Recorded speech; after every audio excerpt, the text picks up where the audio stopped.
श्रीराम समर्थ. प्राध्यापक के. व्ही. बेनसरे लिखित सद्गुरू श्री ब्रह्मचैतन्य गोंदवलेकर महाराज यांच्या चरित्रामधील पुढील भाग क्रमांक 94 बोधवचने, त्यातील पुढील भाग 131 नंबर. आपण आज जे नाम घेतो तेच नाम शेवटपर्यंत कायम राहते, पण देहबुद्धी जशी जशी कमी होईल तसे तसे ते नाम व्यापक आणि अर्थगर्भ बनत जाते आणि शेवटी नाम हे परमात्मा स्वरूपच आहे असा अनुभव येतो. 132. एखादा ध्यान लावणारा मनुष्य ध्यानामध्ये असेपर्यंत रूप बघेल, पण इतर वेळी त्याला नामातच राहावे लागेल. 133. व्यवहारामध्ये सुद्धा आपण बघतो की रूप गेले तरी नाम शिल्लक राहते, म्हणून राम, कृष्ण इत्यादी सर्व शेवटी नाहीसे होऊन केवळ नाम तेवढेच शिल्लक राहते. 134. नाम ही कधीही नाहीशी न होणारी जिंदगी इस्टेट आहे. 135. प्रत्यक्ष साकार रूप हेच काही रूप नव्हे, जे जे आपल्या कल्पनेमध्ये येऊ शकेल ते ते सर्व रूपच होय. 136. नाम हे स्थिर आहे, पण रूप मात्र सारखे बदलते. 137. सोन्या मोत्याचे दागिने घालणारी श्रीमंताची बाई असू द्या, बेताचे लहान दागिने घालणारी मध्यम स्थितीतील बाई असू द्या, चांदीची जोडवी आणि नुसते मंगळसूत्र घालणारी अगदी गरिबाची बाई असू द्या, त्या सर्वांना कुंकू ज्याप्रमाणे सारखेच असते त्याप्रमाणे कसलाही भेद न ठेवता नाम हे सर्वांना सारखेच साधन आहे. 138. लोक आधी नामाबद्दल ऐकूनच घेत नाहीत. जर कोणी ऐकले तर ते बिंबवून घेत नाहीत, त्याचे मनन करीत नाहीत आणि मनन करून ज्यांना पटले ते पटले असूनही करीत नाहीत. 139. ज्यावेळी वाईट विचार येतील त्यावेळी भगवंताचे नाव घेतले तर त्या विचारांची मजल पुढे जाणार नाही. 140. भगवंताचे नाम घेणे हे मौनच आहे. 141. भजनाला देहबुद्धीची झळ आहे, पण नामाला ती नाही. 142. आपण नाम घ्यावे ते आपणच आपल्या कानांनी ऐकावे आणि ते घेता घेता शेवटी त्यात स्वतःला विसरून जावे, हाच आनंदाचा मार्ग आहे. 143. भगवंत हा आपल्या आतमध्ये प्रकट व्हायचा असल्यामुळे नामस्मरणाने हळूहळू तो प्रकट होत जाणे हेच खरे हिताचे आणि कायमचे असते.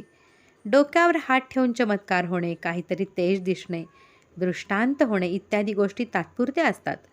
एखादा अशक्त आणि हडकुळा मनुष्य लठ्ठ होण्यासाठी अंगाला सूज येऊ दे असे म्हणाला तर ते वेड्यासारखे होय. याच्या उलट त्याने नीट औषध घेतले तर तो लठ्ठ होणार नाही, पण त्याचे शरीर घट्ट होईल. तसे परमार्थाच्या अनुभवांचे आहे. 144. आपण नाम घेऊ लागलो की विकल्पही यायचेच. आपण रस्त्याने चाललो की नको ती माणसे भेटायचीच, पण आपण आपले चालणे चालू ठेवावे. तसे विकल्प आले तरी आपण आपले नाम सोडू नये. पण गंमत अशी होते की एखादा वाईट मनुष्य भेटला आणि आपण त्याच्याकडे लक्ष द्यायचे नाही असे म्हटले तरी तो मुद्दाम खाकरतो आणि आपले लक्ष वेधतो. अशावेळी त्याच्याकडे आपण पाहावे, पण तिरस्काराने पाहावे. त्याप्रमाणे विकल्पांनी आपले लक्ष ओढून घेतले तर नावडीने लक्ष द्यावे, पण आपले नाम सोडू नये. 145. प्रपंचाचे प्रेम आपल्याला सहवासाने आले आहे, तसे नामाच्या अखंड सहवासाने त्याचे प्रेम आपोआप येईल. 146. देवाच्या गुणाने आणि रूपाने त्याचे गुण आणि रूप मिळेल, पण त्याच्या नामाने तो जसा असेल तसा सर्वच्या सर्व मिळतो, म्हणून नाम हे साधन श्रेष्ठ आहे. 147. नाम अत्यंत देवाजवळचे असल्याने फार सोपे साधन आहे. ते सोपे असल्यामुळे सर्व व्यापक असून सर्वांना साध्य असे आहे. 148. नाम साधन सोपे आहे, पण ते घेणे कठीण आहे. 149. शेताची मशागत जशी पावसासाठी करतात तशी नामासाठीच इतर साधने करावीत. नामाचे प्रेम एकदम येणार नाही, पण केव्हा तरी पाऊस पडला की शेताच्या मशागतीचे सार्थक होते. तसे नामस्मरण सतत केल्याने आज ना उद्या भगवंताचे प्रेम येईल. 150. जसे आपले आपलेपण आपल्या नावात आहे, तसे देवाचे देवपण त्याच्या नामात आहे. 151. खरेदी पत्रातल्या नुसत्या नामनिर्देशाने निरनिराळ्या गावी असलेल्या सर्व जिंदगीची इस्टेटीची मालकी मिळते, तसे सर्व व्यापी असलेल्या देवाची प्राप्ती त्याच्या नामाने होते. 152. कलियुगात दृश्य अवतार नसला तरी नामावतार आहे आणि तोच खरा तारक आहे. 153. पंढरपूरला जायला रस्ते पुष्कळ आहेत, परंतु सर्वांना शेवटी बारीतून जाऊनच देवदर्शन घ्यावे लागते. तसे इतर साधने जरी केली तरी नामसाधन केल्यावरच आत्मस्वरूपाची प्राप्ती होते. 154. आपले जीवन देवाच्या हाती आहे आणि देव नामाच्या स्वाधीन आहे. 155. देवाला देता येईल असे एक नामच आहे, ते देऊन आपल्याला तो समाधानात ठेवतो. 156. नाम घेत असताना जे घडेल ते चांगले आणि कल्याणाचे आहे असा भरवसा ठेवावा. 157. एखाद्या वांड मुलाप्रमाणे मनाला वाटेल तिकडे जाऊ द्यावे. आपण नामस्मरण केल्याने ते नामात आपोआप येईल. 158. जे भगवंताचे आहेत ते सिंहासारखे आहेत. ते अहेतुक नाम घेतात. सिंह जसा गवत खात नाही तसे संत विषयासाठी नाम घेणार नाहीत. 160. विस्तवाजवळ तूप ठेवले की ते विरघळते, तसे नामाची शेगडी ठेवली की अभिमान वितळलाच पाहिजे. उदाहरणार्थ प्रल्हाद आणि गजेंद्र. 161. प्रपंचाच्या गर्दीमध्ये भगवंताचे स्मरण ठेवण्यासाठी उत्सव, सण वगैरे असतात. 162. मरणाच्या मागे स्मरणाचा ससेमिरा लावावा. 163.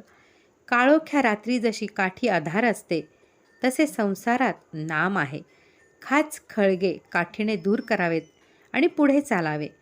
तसे मोह, लोभ इत्यादी संसारातल्या अडचणी नामाने समजतात आणि त्या दूर करता येतात. 164. तेलाची चूळ घेऊन पाण्यात सोडली तर प्रकाश पडतो, तसे नामाची चूळ घेऊन संसार करावा, म्हणजे त्यात प्रकाश पडेल. 165.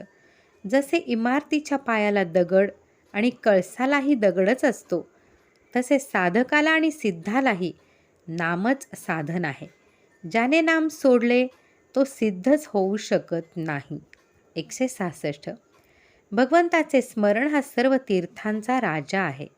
167. उत्तम आंबा पाहिजे असेल तर उत्तम आंब्याची कोय लावली पाहिजे. अशी कोय म्हणजे भगवंताचे नाम होय. ते ज्याने आपल्या हृदयात ठेवले त्याच्या झाडाला उत्तम फळ आलेच पाहिजे. 168. वेदांती ज्याला ब्रह्म असे म्हणतात त्यालाच भक्त नाम असे म्हणतात. 169. लग्न झाल्यावर स्त्री जशी नवऱ्याशी एकरूप होऊन जाते, त्याचप्रमाणे वृत्तीचे नामाशी लग्न होऊन ती नामरूप बनली पाहिजे. 170. अन्नाला स्वतःची चव असते. तिच्यामध्ये आपण आपली गोडी आणि आवड घालून नंतर ते खातो. पण नामाला स्वतःची अशी चव नाही. त्याच्यामध्ये आपणच आपली गोडी घालून ते घेतले पाहिजे. आपण जितकी जास्त गोडी त्यामध्ये घालू तितके ते गोड वाटेल. पुढे आहे 2 नंबर व्याख्या ही बोधवचने, ते आपण पुढे पाहूयात. श्रीराम जय राम जय जय राम.